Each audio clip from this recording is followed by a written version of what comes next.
ಭಗವದ್ಗೀತೆಯ ಚಿಂತನದಲ್ಲಿ ತೊಡಗಿದ್ದೇವೆ. ಅದರಲ್ಲಿ ಧೃತರಾಷ್ಟ್ರನಿಗೆ ಸಂಜೆಯ ರಣರಂಗದಲ್ಲಿ ಏನು ನಡೀತಾ ಇದೆ ಅದನ್ನು ವಿವರಣೆಯನ್ನು ಕೊಡ್ತಾ ಇದ್ದಾರೆ. ದುರ್ಯೋಧನ ದ್ರೋಣಾಚಾರ್ಯರ ಬಳಿ ಬಂದು ಏನು ತಾನು ಹೇಳಿದ, ಅವನ ಮಾತಿನ ಹಿಂದೆ ಏನು ನಂಜು ಕೂತಿತ್ತು, ಏನು ಅವನ ವಿಷಾದ ತುಂಬಿತ್ತು, ಇದೆಲ್ಲವನ್ನು ನಾವು ನೋಡಿದ್ವು ಸಂಜಯನ ಮಾತಿನ ಮೂಲಕ. ಆಮೇಲೆ ಏನಾಯಿತು, ದುರ್ಯೋಧನ ದ್ರೋಣಾಚಾರ್ಯರ ಬಳಿ ಬಂದು ಎಲ್ಲರೂ ಅವರವರ ಸ್ಥಾನದಲ್ಲಿದ್ದು ಭೀಷ್ಮಾಚಾರ್ಯರನ್ನೇ ರಕ್ಷಣೆ ಮಾಡಿ ಅಂತ ಹೇಳಿ ಹೊರಟೋದ. ಆ ನಂತರ ಏನು ನಡೆಯಿತು ಅದನ್ನು ತಿಳಿಸ್ಕೊಂಡು ಬರ್ತಾರೆ. ತಸ್ಯ ಸಂಜನಯನ್ ಹರ್ಷಂ ಕುರುವೃದ್ಧ ಪಿತಾಮಹ ಸಿಂಹನಾದಂ ವಿನದ್ಯೋಚ್ಚೈ ಶಂಖಂ ದದ್ಮೋ ಪ್ರತಾಪವಾನಂದ್. ಆನಂತರ ಭೀಷ್ಮಾಚಾರ್ಯರು ತಾವು ಶಂಖನಾದವನ್ನು ಮಾಡಿದರು ಅಂತ ಹೇಳ್ತಾರೆ. ಅದು ಭೀಷ್ಮಾಚಾರ್ಯರಿಗೆ ಎಂಥವರು ಅಂತ ಹೇಳಲಿಕ್ಕೆ ಕುರುವೃದ್ಧ ಪಿತಾಮಹ ಅಂತ ಹೇಳ್ತಾರೆ. ಇಡೀ ಕುರುಕುಲದಲ್ಲಿ ವೃದ್ಧರಾಗಿರುವಂಥವರು. ವೃದ್ಧರು ಅಂದರೆ ಬರೀ ವಯಸ್ಸಿನಲ್ಲಿ ಮಾತ್ರ ಅಲ್ಲ, ಜ್ಞಾನದಲ್ಲಿ, ತಪಸ್ಸಿನಲ್ಲಿ, ಪ್ರತಿಯೊಂದರಲ್ಲೂ ಕೂಡ ಮಾಗಿದವರು. ವೃದ್ಧರು ಅಂದರೆ ಮಾಗಿರುವಂಥವರು. ಅಂತಹ ಕುರುಕುಲದಲ್ಲೇ ಹಿರಿಯರಾದಂತಹ ಪಿತಾಮಹ, ವಿಶೇಷವಾಗಿ ಈ ದುರ್ಯೋಧನಾದಿಗಳಿಗೂ ಪಾಂಡವರು ಯಾರಿವಾಗ ಯುದ್ಧದ ಎರಡು ಪಕ್ಷದಲ್ಲಿದ್ದಾರೆ ಅವರಿಗೆ ಅಜ್ಜನ ಸ್ಥಾನದಲ್ಲಿರುವಂಥವರು. ಅಂತಹ ಕುರುವೃದ್ಧರಾದಂತಹ ಪಿತಾಮಹರಾದ ಭೀಷ್ಮಾಚಾರ್ಯರು ತಾವು ಶಂಖನಾದವನ್ನು ಮಾಡಿದ್ರಂತೆ. ಯಾಕೆ ಶಂಖನಾದವನ್ನು ಮಾಡಿದರು? ಅದಕ್ಕೋಸ್ಕರ ಆ ಸಂಜೆಯ ಅವನ ಬಾಯಿಯಲ್ಲಿ ವೇದವ್ಯಾಸರು ಬಹಳ ಚೆನ್ನಾಗಿ ಹೇಳಿಸ್ತಾರೆ. ತಸ್ಯ ಸಂಜನೆಯನ್ ಹರ್ಷಂ ಅಂತ, ದುರ್ಯೋಧನನಿಗೆ ಖುಷಿಯನ್ನು ಉಂಟು ಮಾಡಲಿಕ್ಕೋಸ್ಕರ ಅಂತ ಹೇಳ್ತಾರೆ. ತಸ್ಯ ಸಂಜನೆಯನ್ ಹರ್ಷಂ, ಅವನಿಗೆ ದುರ್ಯೋಧನನಿಗೆ ಖುಷಿಯನ್ನು ಉಂಟು ಮಾಡುವವರಾಗಿ ಶಂಖನಾದವನ್ನು ಮಾಡಿದರು ಅಂತ. ಅದಕ್ಕಿಂತ ಮೊದಲು ಸಿಂಹನಾದಂ ವಿನದ್ಯ ಉಚ್ಚೈಹಿ ಶಂಖಂ ದದ್ಮೌ ಪ್ರತಾಪವಾನ್. ಮೊದಲು ಘರ್ಜನೆಯನ್ನು ಮಾಡಿದರು, ದೊಡ್ಡದಾಗಿ ಘರ್ಜನೆಯನ್ನು ಮಾಡಿ ಸಿಂಹನಾದವನ್ನು ಮಾಡಿ ಅದು ಉಚ್ಚೈಹಿ ಗಟ್ಟಿಯಾಗಿ ಮಾಡಿದ್ರಂತೆ. ಆಮೇಲೆ ಶಂಖವನ್ನು ಊದಿದ್ರಂತೆ. ಪ್ರತಾಪವಾನ್, ಬಹಳ ಪರಾಕ್ರಮಿಗಳಾದಂತಹ. ಯಾಕಂದ್ರೆ ಆ ಭೀಷ್ಮಾಚಾರ್ಯರ ಶಂಖನಾದಕ್ಕೂ ಆ ರೀತಿ ಪ್ರತಾಪ ಇತ್ತು. ಇಲ್ಲಿ ನಾವು ಗಮನಿಸಬೇಕಾದದ್ದೇನು ಅಂತ ಹೇಳಿದ್ರೆ, ತಸ್ಯ ಸಂಜನೆಯನ್ನು ಹರ್ಷಂ ಅಂತ ಯಾಕೆ ಸಂಜಯ ಹೇಳ್ತಾ ಇದ್ದಾನೆ? ದುರ್ಯೋಧನನಿಗೆ ಖುಷಿಯನ್ನು ಉಂಟು ಮಾಡುತ್ತಾ ಭೀಷ್ಮಾಚಾರ್ಯರು ಶಂಖನಾದವನ್ನು ಮಾಡಿದರು ಅಂತ. ಅಂದರೆ ಇದರ ಹಿಂದೆ ಬಹಳ ಸ್ಪಷ್ಟವಾಗಿ ನಮಗೆ ಗೊತ್ತಾಗುವುದೇನು ಅಂತ ಹೇಳಿದ್ರೆ, ಹಿಂದೆ ದುರ್ಯೋಧನ ಏನೊಂದು ವಿಷಾದವನ್ನು ವ್ಯಕ್ತಪಡಿಸಿದ ಭೀಷ್ಮಾಚಾರ್ಯರ ಬಳಿ, ದ್ರೋಣಾಚಾರ್ಯರ ಬಳಿ, ದ್ರೋಣಾಚಾರ್ಯರೇ ನನ್ನ ಸೈನ್ಯದಲ್ಲಿ ಯಾರ್ಯಾರು ವಿಶಿಷ್ಟರಿದ್ದಾರೆ ತಿಳ್ಕೊಳ್ಳಿ ಅಂತ ಹೇಳಿ ಯಾರ್ಯಾರನ್ನು ಉಲ್ಲೇಖ ಮಾಡಿದ್ದ. ಅಂದರೆ ಅದರ ಹಿಂದೆ ಅವನ ಮನಸ್ಸಿನ ಭಾವನೆ ಏನೊಂದು ವಿಷಾದ ತುಂಬಿತ್ತು ಅಂದರೆ, ಇವರೆಲ್ಲರೂ ಕೂಡ ದೇಹ ಮಾತ್ರ ಇಲ್ಲಿರುವುದು, ಮನಸ್ಸು ಪಾಂಡವರ ಕಡೆಗೆ ಇರುವಂತಹದ್ದು. ಇವರು ಯಾರು ಮನಃಪೂರ್ವಕವಾಗಿ ಯುದ್ಧ ಮಾಡ್ತಾ ಇಲ್ಲ ಅನ್ನುವಂತಹ ಒಂದು ಖೇದವನ್ನು ವ್ಯಕ್ತಪಡಿಸಿದ. ನೋಡಿ, ಅದನ್ನೇ ಮುಂದುವರಿಸುವವರ ಹಾಗೆ ಸಂಜಯ ತಾನು ತಿಳಿಸ್ತಾ ಇದ್ದಾನೆ. ನಿಜವಾಗಲೂ ಕೂಡ ಭೀಷ್ಮಾಚಾರ್ಯರು ಶಂಖನಾದವನ್ನು ಮಾಡಿದ್ರು ಅವರ ಖುಷಿಗೋಸ್ಕರ ಅಲ್ಲ, ಮತ್ತೆ ದುರ್ಯೋಧನನ ಖುಷಿಗೋಸ್ಕರ. ಅಂದರೆ ಭೀಷ್ಮಾಚಾರ್ಯರಿರುವಾಗ ಮನಸ್ಸಿಲ್ಲದ ಮನಸ್ಸಿನಿಂದ ಯುದ್ಧಕ್ಕಿಳಿದಿದ್ದಾರೆ. ಯಾಕಂದ್ರೆ ದುರ್ಯೋಧನನಿಗೆ ಖುಷಿ ಕೊಡ್ಲಿಕ್ಕೋಸ್ಕರ, ದಾಕ್ಷಿಣ್ಯ ಧರ್ಮಕ್ಕೆ ಸಿಲುಕಿ ಸಿಂಹಾಸನದ ಭದ್ರತೆಗೆ ತಾನು ಯಾವತ್ತೂ ನಿಲ್ತೇನೆ ಅಂತ ಹೇಳಿದವರಾಗಿ ಈಗ ಅದಕ್ಕೋಸ್ಕರ ತಾವು ಶಂಖ ಉತ್ತಾ ಇದ್ದಾರೆ. ಅದಕ್ಕೋಸ್ಕರ ದುರ್ಯೋಧನನ ಖುಷಿಗೋಸ್ಕರ. ಅವರ ಸಂಕಲ್ಪವೇ ದುರ್ಯೋಧನ ಪ್ರೇರಣೆಯ ದುರ್ಯೋಧನ ಪ್ರೀತ್ಯರ್ಥಂ, ದುರ್ಯೋಧನನ ಖುಷಿಗಾಗಿ ಮಾಡ್ತಾ ಇದ್ದಾರೆ. ಅಲ್ಲ, ಸಾಮಾನ್ಯರಾಗಿದ್ರು ಒಂದು ರೀತಿ. ಅದಕ್ಕೆ ಕುಹಕ್ಕೋಸ್ಕರವೇ ಸಂಜಯ ಹೇಳಿದಾಗೆ ಕುರುವೃದ್ಧ, ಇಡೀ ಕುಲಕುಲದಲ್ಲಿಯೇ ವೃದ್ಧರಾದವರು. ಆದರೆ ಅವರ ಪರಿಸ್ಥಿತಿಯು ಯಾವ ರೀತಿ ಬಂದಿದೆ ಅಂತ ಹೇಳಿದ್ರೆ, ಇಂಥ ದುಷ್ಟ ದುರ್ಯೋಧನನಿಗೆ ಖುಷಿ ಕೊಡ್ಲಿಕ್ಕೋಸ್ಕರ ಶಂಖನಾದ ಮಾಡ್ತಾ ಇದ್ದಾರಲ್ವ. ನಿಜವಾಗಲೂ ಕೂಡ ಪಿತಾಮಹರು, ಅಜ್ಜನ ಸ್ಥಾನದಲ್ಲಿದ್ದು ಎಲ್ರಿಗೂ ಮಾರ್ಗದರ್ಶನ ಮಾಡಬೇಕಾದವರು, ಅವರಿಗೂ ಎಂಥ ಪರಿಸ್ಥಿತಿ ಬಂದಿದೆ ಅಂದರೆ, ಈ ದುರ್ಯೋಧನನಿಗೆ ಖುಷಿ ಕೊಡ್ಲಿಕ್ಕೋಸ್ಕರ ಶಂಖನಾದ ಮಾಡ್ತಾ ಇದ್ದಾರಲ್ಲ. ಅಂದರೆ ನಿಜವಾಗಲೂ ಕೂಡ ಜೀವನದಲ್ಲಿ ಮೆಚ್ಚಿಸಬೇಕು ಭಗವಂತನನ್ನು, ದೇವರನ್ನ ಮೆಚ್ಚಿಸಬೇಕು. ಯಾರು ದೇವರನ್ನು ಮೆಚ್ಚಿಸ್ಲಿಕ್ಕೆ ಹೊರಡ್ತಾರೆ ಅವರು ಯಾವತ್ತೂ ಕೂಡ ಜೀವನದಲ್ಲಿ ಜಯ ಗಳಿಸ್ತಾರೆ. ಯಾರು ದೇವರನ್ನ ಬಿಟ್ಟು ಉಳಿದವರನ್ನ ಮೆಚ್ಚಿಸ್ಲಿಕ್ಕೆ ಹೊರಡ್ತಾರೆ, ಅದರಲ್ಲೂ ಕೂಡ ಯಾರು ರಾಜಸ ವ್ಯಕ್ತಿಗಳಿದ್ದಾರೆ ಅವರನ್ನ ಮೆಚ್ಚಿಸಿದ್ರೆ 4 ಕಾಸಾದ್ರೂ ಸಿಗಬಹುದು. ಆದರೆ ದುರ್ಯೋಧನನಂತ ತಾಮಸರೇನಿದ್ದಾರೆ ಅವರನ್ನು ಮೆಚ್ಚಿಸ್ಲಿಕ್ಕೆ ಹೊರಟೆ ಯಾವತ್ತಿಂದ ಯಾವತ್ತಿಗೂ ದುಃಖವೇ ಗತಿ. ಯಾಕಂದ್ರೆ ಇದು ನಾವು ಬಹಳ ಮುಖ್ಯವಾಗಿ ಮಹಾಭಾರತದಲ್ಲಿ ನೋಡಬೇಕಾದದ್ದು. ದುರ್ಯೋಧನ, ಈ ಭೀಷ್ಮಾಚಾರ್ಯರು ಬರೀ ಈ ಶಂಖನಾದ ಒಂದಷ್ಟೇ ಅಲ್ಲ, ಈ ಸಿಂಹನಾದ ಮಾತ್ರ ಅಲ್ಲ, ಇಡೀ ಯುದ್ಧ ಅದಕ್ಕೋಸ್ಕರ ಮಾಡಿದರು, ದುರ್ಯೋಧನನಿಗೆ ಖುಷಿಗೊಳಿಸಬೇಕು ಅಂತ. ಅದಕ್ಕೆ ಎಲ್ಲಿವರೆಗೆ ಅಂದರೆ ದಿನಕ್ಕೆ 10,000 ಮಂದಿಯನ್ನು ಕೊಲ್ತ್ಕೊಂಡು ಬರ್ತಾ ಇದ್ರು, ಮೈಗೆಲ್ಲ ಗಾಯ ಮಾಡ್ಕೊಂಡು ಬರ್ತಾ ಇದ್ರು ಶಿಬಿರಕ್ಕೆ. ರಾತ್ರಿ ಬಂದರೆ ದುರ್ಯೋಧನ ಹೇಳುವುದೇನೆಂದರೆ, ನೀವು ಪಾಂಡವರ ಪಕ್ಷಪಾತಿ, ನೀವು ಪಾಂಡವರಿಗೋಸ್ಕರ ಯುದ್ಧ ಮಾಡ್ತಾ ಇದ್ದೀರಿ ನೋಡಿ, ಅದಕ್ಕೋಸ್ಕರ ನಿಮಗೇನು, ನೀವು ಪಾಂಡವರಿಗೆ ಏನು ಮಾಡ್ತಾ ಇಲ್ಲ, ಅರ್ಜುನನಿಗೆ ನೀವೇನು ಮಾಡ್ತಾ ಇಲ್ಲ, ಅವನದು ಆಕ್ಷೇಪವೇ. ಇಷ್ಟು ಅವರು ಪಾಪ 800 ವರ್ಷದ ಮುದುಕ ಯುದ್ಧದಲ್ಲಿ ಜರ್ಜರಿತರಾಗಿ ಬಂದರೆ ಇವನದು ಚುಚ್ಚು ಮಾತೆ ಹೊರತು ಒಂದು ಸ್ವಾಂತನದ ಮಾತಿಲ್ಲ. ಅಂದರೆ ಎಷ್ಟು ಬೇಜಾರಾಗ್ಲಿಕ್ಕಿಲ್ಲ ಭೀಷ್ಮಾಚಾರ್ಯರಿಗೆ. ಹಾಗಾದರೂ ಏನು ಮಾಡ್ತೀರಿ, ದುರ್ಯೋಧನ ಪ್ರೇರಣೆಯ ದುರ್ಯೋಧನ ಪ್ರೀತ್ಯರ್ಥಂ ಅವರ ಜೀವನವೇ. ಅದಕ್ಕಾಗಿಯೇ ಕಡೆಗೆ ಸೋತು ಹೋದರು. ಅಂಥ ಇಚ್ಛಾಮರಣೆಗಳಾದರು, ಅಂಥ ಜ್ಞಾನಿಗಳಾದರು, ಅಂಥ ಅಸ್ತ್ರಶಸ್ತ್ರಗಳಲ್ಲಿ ಸರಿಸಮನಾರದವರೆಲ್ಲಿವರಾದರು. ಎಲ್ಲಿವರೆಗೆ ಅಂದರೆ ಆಗಿನ ಕಾಲದಲ್ಲಿಯೇ ಮಹಾಶೂರನಾಗಿದ್ದಂತಹ ಜರಾಸಂಧನು ಕೂಡ ಭೀಷ್ಮಾಚಾರ್ಯರಿಗೆ ಹೆದರುಕೊಳ್ತಾ ಇದ್ದ. ಅದಕ್ಕೋಸ್ಕರ ಭೀಷ್ಮರ ಸುದ್ದಿಗೆ ಅವನು ಬರ್ತಾ ಇರಲಿಲ್ಲ. ಹೀಗೆ ಇಂಥ ಮಹಾಪರಾಕ್ರಮಿಗಳಾಗಿದ್ದಂತಹ ಭೀಷ್ಮಾಚಾರ್ಯರಿಗೂ ಕೂಡ ಯುದ್ಧದಲ್ಲಿ ಸೋಲಾಗುತ್ತದೆ ಅಂತ ಹೇಳಿದ್ರೆ ಅದಕ್ಕೆ ಕಾರಣ ಇಂಥ ದುಷ್ಟನ ಪ್ರೀತಿಗೋಸ್ಕರ ಯುದ್ಧ ಮಾಡಿದ್ದು. ನೋಡಿ, ಅದರ ಸೂಚಕವಾಗಿ ಇಲ್ಲಿ ಹೇಳ್ತಾರೆ, ತಸ್ಯ ಸಂಜನಯನ್ ಹರ್ಷಂ. ನಿಜವಾಗ್ಲೂ ಕೂಡ ಶಂಖನಾದ ಮಾಡಬೇಕು, ಪ್ರತಿಯೊಂದು ಮನೆಯಲ್ಲೂ ಶಂಖನಾದ ಮಾಡಬೇಕು. ಯಾರಿಗೋಸ್ಕರ ಅಂದರೆ ಭಗವಂತನ ಪ್ರೀತಿಗೋಸ್ಕರ. ಆ ಶಂಖದ ಧ್ವನಿ ಅನ್ನುವಂಥದ್ದೇನಿದೆ ಅದು ದೇವತೆಗಳಿಗೆ ಪ್ರೀತಿಕರವಾಗಿರುವಂಥದ್ದು, ದುಷ್ಟರಿಗೆ ಭಯಂಕರವಾಗಿರುವಂಥದ್ದು. ಆದರೆ ಅದಕ್ಕೆ ವಿರುದ್ಧವಾಗಿ ಚಿಂತನೆಯನ್ನು ಮಾಡಿ ಭೀಷ್ಮಾಚಾರ್ಯರು ಶಂಖನಾದವನ್ನು ಮಾಡ್ತಾ ಇದ್ದಾರೆ. ನಿಜವಾಗಲೂ ಪರಾಕ್ರಮವುಳ್ಳವರೇ. ಅದಕ್ಕೋಸ್ಕರವೇ ಪ್ರತಾಪವಾನ್ ಅಂತ ಯಾಕೆ ಹೇಳಿದ್ರು ಅಂದರೆ 800 ವರ್ಷದ ಒಂದು ಮುದುಕ ಸಿಂಹನಾದವನ್ನು ಮಾಡಬೇಕು ಅಂತ ಹೇಳಿದ್ರೆ ಎಂಥ ತಾಕತ್ತಿರ್ಲಿಕ್ಕಿಲ್ಲ, ಎಂಥ ಒಂದು ಸ್ಟ್ಯಾಮಿನಾ ಅಂತ ಏನು ಹೇಳ್ತೇವೆ ಅದಿರ್ಲಿಕ್ಕಿಲ್ಲ. ಅದಕ್ಕೆ ಅದನ್ನು ಉಲ್ಲೇಖ ಮಾಡ್ತಾನೆ, ಪ್ರತಾಪವಾನ್ ಅಂಥ ಪರಾಕ್ರಮಿಗಳು ಭೀಷ್ಮಾಚಾರ್ಯರು. ಅದಕ್ಕೆ ಅವರು ಶಂಖನಾದವನ್ನು ಮಾಡಿದರು. ಈ ಶಂಖನಾದ ಯಾಕೋಸ್ಕರ ಅಂತ ಹೇಳಿದ್ರೆ ಇದು ಯುದ್ಧದ ಪ್ರಾರಂಭದ ಸೂಚನೆ.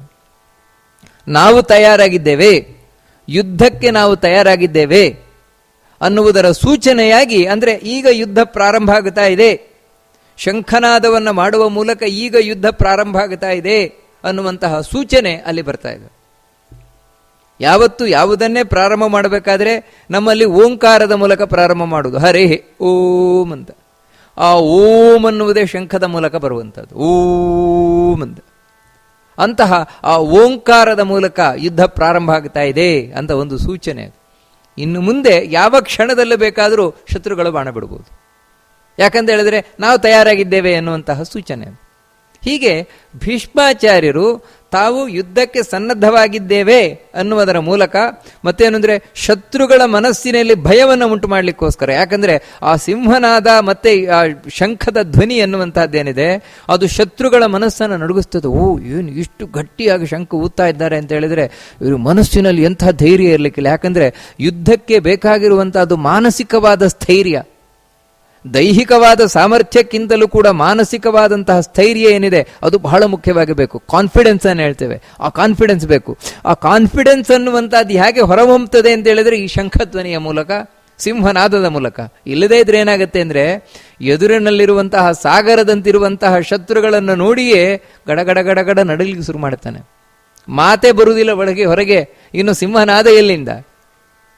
ಶಂಖ ಊದ್ಲಿ ಗಾಳಿಯೇ ಬರೋಲ್ಲ, ಇನ್ನು ಶಂಖ ಊದುವುದಾದ್ರೆ ಎಲ್ಲಿಂದ? ಆದರೆ ಅಂಥ ಸಾಗರದಂತಿರುವಂತಹ ಸೈನ್ಯದ ಮುಂದೆಯೂ ಕೂಡ ಗಟ್ಟಿಯಾಗಿ ಶಂಖನಾದವನ್ನು ಮಾಡಿದ್ರು ಅಂದರೆ ಅದಕ್ಕೆ ಹೇಳಿ ಪ್ರತಾಪವಾನ್, ಮಹಾಪರಾಕ್ರಮಿಗಳು ಭೀಷ್ಮಾಚಾರ್ಯರು ಶಂಖನಾದವನ್ನು ಮಾಡಿದರು. ಸರಿ, ಭೀಷ್ಮಾಚಾರ್ಯರು ಕೌರವನ ಕಡೆಯಿಂದ ಕೌರವನ ಖುಷಿಗಾಗಿ, ಅಂದರೆ ಒಳಗಿನಿಂದ ಏನು ಅಂದರೆ ಯಾಕೆ ಕೌರವ ಖುಷಿಯಿಂದ, ಇನ್ನೊಂದ್ರು ಭೀಷ್ಮಾಚಾರ್ಯರ ಮನಸ್ಸಿಲ್ಲ ನನಗೆ ಇಷ್ಟ ಇಲ್ಲ ಈ ಯುದ್ಧ, ಮೊದಲಿಂದಲೇ ಹೇಳ್ಕೊಂಡು ಬಂದವರು. ಈಗಲೂ ಅದನ್ನೇ ಸೂಚನೆಯಾಗಿ ಸಂಜಯ ಭೀಷ್ಮಾಚಾರ್ಯರ ಮನಸ್ಸನ್ನು ಅರಿತು ತಮಗೆ ಇಷ್ಟ ಇಲ್ಲದೆ ಇದ್ರೂ ಕೂಡ ದುರ್ಯೋಧನನಿಗೆ ಖುಷಿಯಾಗಲಿ ಅಂತಲೇ ಯುದ್ಧ ಮಾಡ್ತಾ ಇರೋದು. ಅದಕ್ಕಾಗಿ ಸಿಂಹನಾದವನ್ನು ಮಾಡಿದರು, ಶಂಖವನ್ನು ಊದಿದರು. ಆಮೇಲೆ ಏನಾಯಿತು ಅದು ಬಹಳ ಮುಖ್ಯವಾಗಿರುವಂಥದ್ದು. ತತಶ್ವೇತೈರ್ ತತಃಶಂಖಾಶ್ಚ ಭೇರ್ಯಶ್ಚ ಪಣವಾನಕ ಗೋಮುಖಾಃ ಸಹಸೇವಾಭ್ಯಹನ್ಯಂತ ಸಶಬ್ದಸ್ತುಮುಲೋ ಭವತ್. ಯಾವಾಗ ಭೀಷ್ಮಾಚಾರ್ಯರು ಶಂಖನಾದವನ್ನು ಮಾಡಿದರು, ಅವರು ಮಾಡಿದರೆ, ಯಾಕಂದ್ರೆ ಯಾರೋ ಸಣ್ಣ ಪುಟ್ಟವರು ಮಾಡಿದರೆ ಏನೋ ಆಟಾಡ್ಲಿಕ್ಕೆ ಮಾಡ್ತಾ ಇದ್ದಾರೆ ಅಂತೆ, ಹಾಗಲ್ಲ. ಕುರುವೃದ್ಧ ಪಿತಾಮಹ ಇವರು ಮಾಡಿದ್ರು ಅಂತ ಹೇಳಿದ್ರೆ ಅದು ಆಜ್ಞೆ ಸಿಕ್ಕಿದಾಗೇನೆ. ಯಾಕಂದ್ರೆ ಹಾಗೆ ಹುಡುಗಾಟಕ್ಕೆಲ್ಲ ಭೀಷ್ಮಾಚಾರ್ಯರು ಮಾಡುವವರಲ್ಲ. ಅವರು ಶಂಖನಾದ ಮಾಡಿದ್ರು ಅಂದ್ರೆ ಯುದ್ಧ ಪ್ರಾರಂಭ ಆಯ್ತು ಅಂತಾನೆ, ಅದಕ್ಕೆ ಮತ್ತೆ ಎರಡು ಮಾತೇ ಇಲ್ಲ. ಅದರಿಂದಾಗಿಯೇ ಯಾವಾಗ ಭೀಷ್ಮಾಚಾರ್ಯರು ಶಂಖನಾದವನ್ನ ಮಾಡಿದ್ರು ಆಗ ತತಃ ಶಂಖಾಶ್ಚ ಭೇರಿಯಶ್ಚ, ನಾನಾ ವಿಧವಾದ ಶಂಖದ ಧ್ವನಿ ಕೇಳಲಿಕ್ಕೆ ಶುರು ಮಾಡುತ್ತಂತೆ. ಶಂಖಾಶ್ಚ ಭೇರಿಯಶ್ಚ, ಭೇರಿಗಳು, ನಾನಾ ವಿಧವಾದ ಭೇರಿಗಳು ಮೊಳಗಲಿಕ್ಕೆ ಶುರು ಮಾಡಿದ್ವಂತೆ. ಟೋಲು ಅಂತ ಏನು ಹೇಳ್ತೇವೆ, ದೊಡ್ಡ ಆಕಾರದ ಒಂದು ವಾದ್ಯ, ಬಹಳ ದೂರದವರೆಗೆ ಕೇಳಲಿಕ್ಕೋಸ್ಕರ ಹಿಂದೆ ಅದನ್ನು ಬೆಟ್ಟದ ಮೇಲೆಲ್ಲ ಭರಿಸ್ತಾ ಇದ್ರು, ಅಂತಹ ಭೇರಿ. ಹಾಗೆಯೇ ಪಣವ, ಪಣವ ಅಂತ ಹೇಳಿದ್ರೆ ತಮಟೆ ಅಂತ ಹೇಳ್ಬೋದು, ಅಥವಾ ಪಟಹ ಅಂತ ಹೇಳ್ತಾರೆ, ಅಂತಹ ಪಣವ ಅದು. ಹಾಗೆಯೇ ಆನಕ, ನಗಾರಿ, ಗೋಮುಖಾಹ ಅಂದರೆ ರಣಗಹಳೆ ಅಂತ ಹೇಳ್ತಾರೆ. ಇವೆಲ್ಲವೂ ಕೂಡ ಒಟ್ಟಿಗೆ ಊದ್ಲಿಕ್ಕೆ ಶುರುವಾಯ್ತಂತೆ. ಯಾಕೋಸ್ಕರ ಇದನ್ನು ಉತ್ತಾ ಇದ್ದಾರೆ ಅಂದರೆ, ವಾಸ್ತವಿಕವಾಗಿ ಸೈನ್ಯ ಎಲ್ಲೋ ಒಂದು ಜಾಗದಲ್ಲಿ ಜಮಾವಣೆ ಆಗಿರುವುದಿಲ್ಲ, ಮೈಲಿಗಟ್ಟಲೆ ಜಮಾವಣೆ ಆಗಿರುತ್ತದೆ. ಅದರಿಂದಾಗಿ ಮೈಲಿಗಟ್ಟಲೆ ವ್ಯಾಪಿಸಿಕೊಂಡಿರುವಂತಹ ಸೈನ್ಯಕ್ಕೆ ಯುದ್ಧ ಪ್ರಾರಂಭ ಆಯಿತು ಅಂತ ಗೊತ್ತಾಗೋದಾದ್ರೆ ಹೇಗೆ? ಎಲ್ಲೋ ಒಂದು ಕಡೆ ಯುದ್ಧ ಪ್ರಾರಂಭ ಆಯಿತು ಅಂದ್ರೆ ಅವ್ರು ಯುದ್ಧವೇ ಆಗಿಲ್ಲ ಅಂತ, ಪ್ರಾರಂಭ ಆಗಿಲ್ಲ ಅಂತ ಸುಮ್ಮನೆ ನಿಂತಿದ್ರೆ ಎದುರಿನವ್ರು ಬಂದು ಕೂಡಲೇ ಅವರಿಗೆ ಆಕ್ರಮಣ ಮಾಡಿಬಿಟ್ರೆ, ಅಂದರೆ ತಾವು ಸಿದ್ಧವಾಗದೇ ಇದ್ರೆ ಪೆಟ್ಟು ತಿಂದು ಸಾಯ್ಬೇಕಾಗ್ತದಲ್ವ.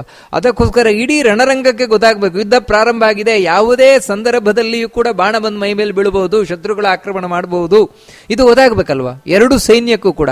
ಆ ಕಾರಣದಿಂದಾಗಿ ಎರಡೂ ಕಡೆಯಿಂದಲೂ ಕೂಡ ಈ ನಾನಾ ವಿಧವಾದಂತಹ ಏನು ವಾದ್ಯಗಳೇನಿದೆ, ಆ ವಾದ್ಯಗಳು ಅಂದರೆ ಈ ವೀರತ್ವವನ್ನು ಹುರಿದುಂಬಿಸುವಂತಹ ವಾದ್ಯಗಳು. ವಾದ್ಯಗಳೆಲ್ಲ ಅನೇಕ ವಿಧ ಇದೆ, ಆದರೆ ನೋಡಿ ಇಂತಹ ವಾದ್ಯಗಳೇನಿದೆ, ಇಲ್ಲಿ ಯಾವ ವಾದ್ಯವನ್ನು ಹೇಳ್ತಾ ಇದ್ದಾರೆ, ನಗಾರಿ, ಭೇರಿ, ರಣಗಹಳೆ, ಇವೆಲ್ಲ ಏನು ಅಂತ ಹೇಳಿದ್ರೆ ಯಾರು ಸೈನ್ಯದವರಿದ್ದಾರೆ ಅವರಿಗೆ ಹುಮ್ಮಸ್ಸನ್ನು ಕೊಡುವಂಥದ್ದು, ಶೌರ್ಯವನ್ನ ಅದು ಮೇಲಕ್ಕೆ ತರುವಂಥದ್ದು. ಅದು ಬಿಟ್ಟು ಇನ್ನು ಕೆಲವು ವಾದ್ಯಗಳೇನಿದೆ, ಮೃದಂಗ, ವೀಣೆ, ಕೊಳಲು, ಇವುಗಳೆಲ್ಲ ಇವೆಲ್ಲ ಯಾಕಂದ್ರೆ ಶೃಂಗಾರ ರಸ ಇಂಥವುಗಳಿಗೆಲ್ಲ. ಆದರೆ ಇಲ್ಲಿ ವೀರರಸ ಉಕ್ಕಿ ಹರಿಬೇಕು, ಅದಕ್ಕಾಗಿ ಬೇಕಾದಂತಹ ವಾದ್ಯಗಳು ಮೊಳಗುತ್ತಾ ಇದೆಯಂತೆ. ಸಶಬ್ದ ತುಮುಲೋ ಭವತು ಅಂತ ಹೇಳ್ತಾರೆ. ಅದು ಎಲ್ಲಿವರೆಗೆ ಅಂದರೆ ಸಹಸೈವ ಅಭ್ಯಹನ್ಯಂತ ಸಶಬ್ದ ತುಮುಲೋ ಭವತು, ಒಟ್ಟಿಗೆ ಹೊಡ್ಕೊಂಡುವಂಥ ಎಲ್ಲ ವಾದ್ಯಗಳು, ಅದು ಎಲ್ಲ ಕಡೆಯೂ ಕೂಡ ರಣಗುಟ್ಟಿತು ಅಂತ ಹೇಳ್ತಾರೆ. ಅಂದರೆ ಎಲ್ಲರಿಗೂ ಇಡೀ ರಣರಂಗದಲ್ಲಿ ಮೈಲಿಗಟ್ಟಲೆ ವ್ಯಾಪಿಸಿರುವಂತಹ ರಣರಂಗದಲ್ಲಿ ಸಾವಿರ ಸಾವಿರ ಜನ ಏನು ನಿಂತಿದ್ದಾರೆ, ಎಲ್ರಿಗೂ ಕೂಡ ಗೊತ್ತಾಯ್ತು, ಓ ಇಂದು ಯುದ್ಧ ಶುರುವಾಗುತ್ತಾ ಇದೆ, ಯಾವ ಕ್ಷಣದಲ್ಲಿ ಬೇಕಾದರೂ ಬಾಣ ಪ್ರಯೋಗ ಆಗಬಹುದು ಅಂತ. ಈ ರೀತಿ ಆಗ್ತಾ ಇರಬೇಕಾದ್ರೆ ಪಾಂಡವರ ಕಡೆಯಲ್ಲಿ, ಯಾಕಂದ್ರೆ ಭೀಷ್ಮಾಚಾರ್ಯರ ಶಂಖನಾದಕ್ಕೆ ಉತ್ತರವಾಗಿ ಪಾಂಡವರ ಕಡೆಯಿಂದ ಉತ್ತರ ಬರಬೇಕು ಬೇಡ. ಯಾಕೆ ನಾವು ತಯಾರಾಗಿದ್ದೇವೆ, ನಾವು ಯುದ್ಧಕ್ಕೆ ತಯಾರಾಗಿದ್ದೇವೆ ಅಂತ. ಹೌದು, ನಾವು ಯುದ್ಧಕ್ಕೆ ತಯಾರಾಗಿದ್ದೇವೆ ಅಂದ್ರೆ ಪಾಂಡವರು ಸೂಚನೆಯನ್ನು ಕೊಡಲೇಬೇಕು. ಯಾರು ಕೊಡಬೇಕು ಮೊದಲು? ನಾವು ತಿಳ್ಕೊಳ್ತೇವೆ ನಿಜವಾಗ್ಲೂ ಕೂಡ ಉತ್ತರ ಕೊಡಬೇಕಾದವನು ಧರ್ಮರಾಜ. ಇಲ್ಲ, ಧರ್ಮರಾಜ ಉತ್ತರ ಕೊಟ್ಟದಲ್ಲ. ಭೀಷ್ಮಾಚಾರ್ಯರು ಯಾವಾಗ ಶಂಖನಾದವನ್ನ ಮಾಡಿದ್ರು ಆ ಕೂಡಲೇ ತತಶ್ವೇತೈರ್ಹಯೈರ್ಯುಕ್ತೆ ಮಹತಿ ಸ್ಯಂದನೆ ಸ್ಥಿತೌ ಮಾಧವ ಪಾಂಡವಶ್ಚೈವ ದಿವ್ಯೋ ಶಂಖೋ ಪ್ರದದ್ಮತು. ಆ ಸಂದರ್ಭದಲ್ಲಿ ಬಿಳಿಯ ಕುದುರೆಗಳಿಂದ ಕಟ್ಟಲ್ಪಟ್ಟಂತಹ ದೊಡ್ಡ ರಥದಲ್ಲಿ, ಮಹತಿ ಸ್ಯಂದನೆ ಅಂದರೆ ಮಹತ್ವಪೂರ್ಣವಾದಂತಹದ್ದು, ಅತ್ಯಂತ ದೊಡ್ಡದು ಒಂದರ್ಥ, ಅಥವಾ ಪೂಜ್ಯವಾದದ್ದು. ಯಾಕಂದ್ರೆ ಅಗ್ನಿ ಕೊಟ್ಟಂತಹ ರಥ, ಸಾಮಾನ್ಯವಾದ ರಥ ಅಲ್ಲ. ಅಂಥ ರಥದಲ್ಲಿ ಇಬ್ರು, ಮಾಧವ ಹಾಗೂ ಪಾಂಡವ, ಅಂದರೆ ಅರ್ಜುನ ಕೃಷ್ಣ, ಇವರಿಬ್ರು ಕೂಡ ಕೂತಿದ್ದಾರೆ. ಅವರಿಬ್ರು ಶಂಖನಾದವನ್ನು ಮಾಡಿದರು. ಅದರಲ್ಲಿ ಮೊದಲು ಮಾಧವ, ಆಮೇಲೆ ಪಾಂಡವ. ಮೊದಲು ಮಾಧವ ಅಂದರೆ ಕೃಷ್ಣ ಶಂಖನಾದವನ್ನು ಮಾಡಿದ, ಆನಂತರ ಅರ್ಜುನ ಶಂಖನಾದವನ್ನು ಮಾಡಿದ. ಇಲ್ಲಿ ಬಹಳ ಸ್ವಾರಸ್ಯವಾಗಿರುವಂತಹ ವಿಷಯ ಏನಂದ್ರೆ, ಭೀಷ್ಮಾಚಾರ್ಯರ ಆ ಕಡೆ ಶಂಖನಾದವನ್ನು ಮಾಡಿದರು, ಭೀಷ್ಮಾಚಾರ್ಯರ ಆ ಕಡೆ ಶಂಖನಾದ ಮಾಡಿದ ಕೂಡಲೇ ಈ ಕಡೆ ಕೃಷ್ಣ ಶಂಖನಾದವನ್ನು ಮಾಡಿದ. ಯಾಕೆ ಕೃಷ್ಣ ಶಂಖನಾದ ಮಾಡಿದ ಮೊದಲು? ಅದಕ್ಕೇನು ಸ್ವಾರಸ್ಯ ಇದೆ ಅಂದರೆ, ಭೀಷ್ಮಾಚಾರ್ಯರು ನಾವು ಯುದ್ಧಕ್ಕೆ ತಯಾರಾಗಿದ್ದೇವೆ, ನಮ್ಮಲ್ಲಿ ಇಂಥ ಸಾಮರ್ಥ್ಯ ಉಂಟು, ನಿಮ್ಮನ್ನು ಸೋಲಿಸ್ತೇವೆ ಎನ್ನುವಂತಹ ಒಂದು ಸೂಚಕವಾಗಿ ಭೀಷ್ಮಾಚಾರ್ಯರು ಉತ್ತರಿಸಿದರೆ, ಈ ಕಡೆಯಿಂದ ಕೃಷ್ಣ ಯಾಕೆ ಉತ್ತರಿಸಿದ್ದ ಅಂದ್ರೆ ಮಮ ಪ್ರಾಣಾಹಿ ಪಾಂಡವಾಹ ಅಂತ. ಭೀಷ್ಮಾಚಾರ್ಯರೇ, ಕೌರವರೇ, ನಿಮ್ಮ ಇಡೀ ಸೈನ್ಯಕ್ಕೆ ನಾನು ಉತ್ತರ ಕೊಡ್ತೇನೆ. ನಿಜವಾಗ್ಲೂ ಪಾಂಡವರು ಯುದ್ಧ ಮಾಡೋದಲ್ಲ, 7 ಅಕ್ಷೋಹಿಣಿ ಯುದ್ಧ ಮಾಡೋದಲ್ಲ, ಮತ್ತೆ ಕೃಷ್ಣ ಯುದ್ಧ ಮಾಡೋದಿಲ್ಲ ಎಂದು ಅದನ್ನು ತಿಳಿಸ್ಲಿ. ಅದಕ್ಕೂ ನೋಡಿ ತಾನು, ಯಾಕಂದ್ರೆ ನಿಮ್ಮ ಎಲ್ಲ ಬಾಣಗಳಿಗೂ ನಾನು ಉತ್ತರ ಕೊಡ್ತೇನೆ. ನಿಮ್ಮ ಏನು ಯುದ್ಧದ ಮರ್ಮಗಳೇನಿದೆ ಆ ಎಲ್ಲ ಮರ್ಮವನ್ನು ನಾನು ಭೇದಿಸ್ತೇನೆ. ನಾನು ಮುಂಚೂಣಿಯಲ್ಲಿರುವವನು ಅಂತ. ಪಾಂಡವರ ಸೈನ್ಯದ ಹೊಣೆಯನ್ನು ಹೊತ್ತಿರುವವನು ನಾನು, ಕೌರವರ ಸೈನ್ಯದ ಹೊಣೆ ಹೊಟ್ಟಿರುವವನು ಭೀಷ್ಮಾಚಾರ್ಯರಾದರೆ, ಪಾಂಡವರ ಸೈನ್ಯದ ಹೊಣೆ ಹೊತ್ತಿರುವವನು ಧೃಷ್ಟದ್ಯುಮ್ನನೂ ಅಲ್ಲ, ಧರ್ಮರಾಜನೂ ಅಲ್ಲ, ಕೃಷ್ಣ. ಯಾಕಂತ ಹೇಳಿದ್ರೆ ನನ್ನ ಭಕ್ತರು ಕೌಂತೆಯ ಪ್ರತಿಜಾನೀಹಿ ನಮೇ ಭಕ್ತ ಪ್ರಣಶ್ಯತಿ. ಇದು ಕೃಷ್ಣ ಗೀತೆಯಲ್ಲಿ ಹೇಳಿದಂತಹ ಸುಂದರವಾದ ಮಾತು. ಅರ್ಜುನ ಪ್ರತಿಜ್ಞೆ ಮಾಡು, ನನ್ನ ಭಕ್ತರು ಯಾವತ್ತೂ ಹಾಳಾಗ್ಲಿಕ್ಕೆ ನಾನು ಬಿಡೋಲ್ಲ ಅಂತ. ಅದನ್ನು ತೋರಿಸ್ಲಿಕ್ಕೋಸ್ಕರವೋ ಎನ್ನುವಂತೆ ನನ್ನ ಭಕ್ತರನ್ನ ರಕ್ಷಣೆ ಮಾಡಲಿಕ್ಕೆ ನಾನು ಯಾವತ್ತೂ ನಿಂತಿದ್ದೇನೆ. ಅದಕ್ಕೋಸ್ಕರ ತಾನು ಮೊದಲು ಶಂಖನಾದವನ್ನು ಮಾಡಿದ. ನೋಡಿ ಎಷ್ಟು ಭಗವಂತನಿಗೆ ಭಕ್ತರ ಬಗ್ಗೆ ಎಷ್ಟು ಕಾಳಜಿ ಅಂತ ಹೇಳಿದ್ರೆ, ಧರ್ಮರಾಜ ಪ್ರಾರ್ಥನೆ ಮಾಡ್ಕೊಳ್ಳಿಲ್ಲ, ಕೃಷ್ಣ ಭೀಷ್ಮಾಚಾರ್ಯ ಶಂಖ ಊದಿದ್ರು, ನೀನು ಉತ್ತಿಯ ನಾನು ಊದೋಣ, ನೋಡಿ ಕೇಳಲೇ ಇಲ್ಲ.